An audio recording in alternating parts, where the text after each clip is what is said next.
Hello, beautiful people, welcome to our channel. We always think about how to fit and active our body, so today I am talking about how many carbs per day should I eat. It is becoming common knowledge that it's wise to limit the amount of carbohydrates we eat. However, it is difficult to determine what are bad versus good carbs and how many carbs per day should we consume. This article will give significant information about dietary carbohydrates and how to know how many carbs we can have in our diet. With books such as the Keto Diet, Grain Brain, the Paleolithic Diet, the Mediterranean Diet and the South Beach Diet, it is becoming apparent that a diet high in carbohydrates can be deleterious to our health. The old food pyramid that was used as a dietary suggestion, consisting of very little fat, a bit more protein, and lots of carbs, has been shown to have a paucity of scientific evidence and poor anecdotal evidence to convince anyone that it had much validity. In fact, many healthcare practitioners believe that it is the major reason why we have such poor health in the United States. Lifestyle pathologies such as obesity, diabetes, heart disease, dementia and others can be directly linked to high dietary carbohydrates. Newer guidelines have established standards that warn not to consume high amounts of starchy carbohydrates like cereal, bread, pasta and grains. These are the foods that can ruin health. Of all the grains, wheat is the most harmful.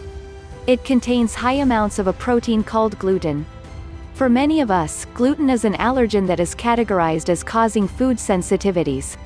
Gluten sensitivities or gluten allergies are very common in the American population. It is not surprising that we find a myriad of gluten-free food types on the shelves of most of our grocery stores. If one wants to utilize a safer grain, oats and rice would be the best recommendation. Rice and oats have little to no gluten. However, they are still problematic because they are starchy carbohydrates. It should be said that vegetables and fruit are also considered carbohydrates. But they can be eliminated from this discussion of limiting carbohydrates.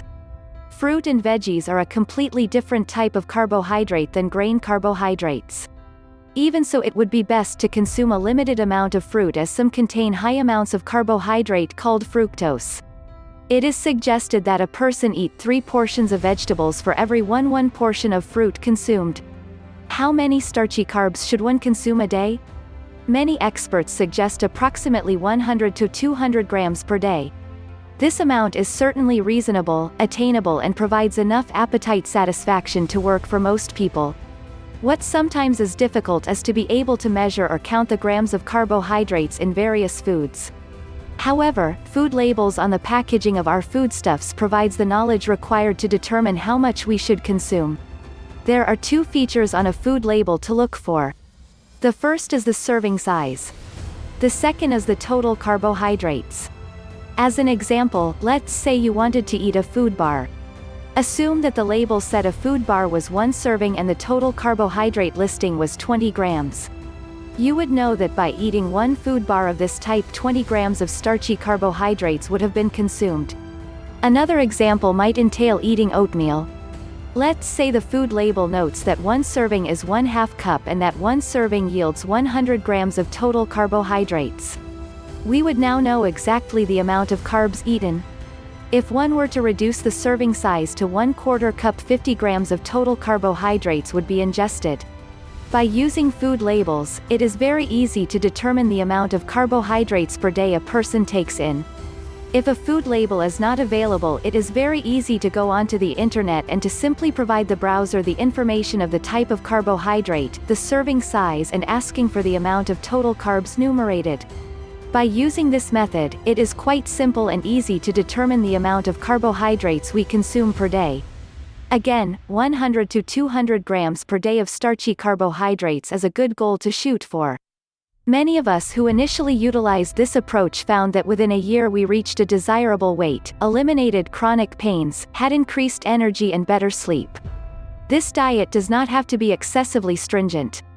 Most people who do not have serious metabolic diseases could certainly afford to have a cheat day or 2 each week when they could exceed the 100 to 200 grams of starchy carbohydrates and have some sweets.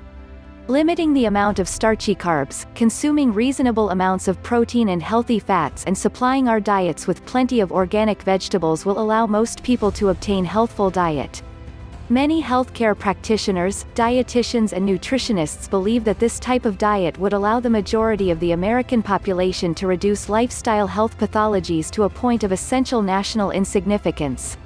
Please like, share and subscribe this channel. Are you serious about your health? Please check the description. Thank you.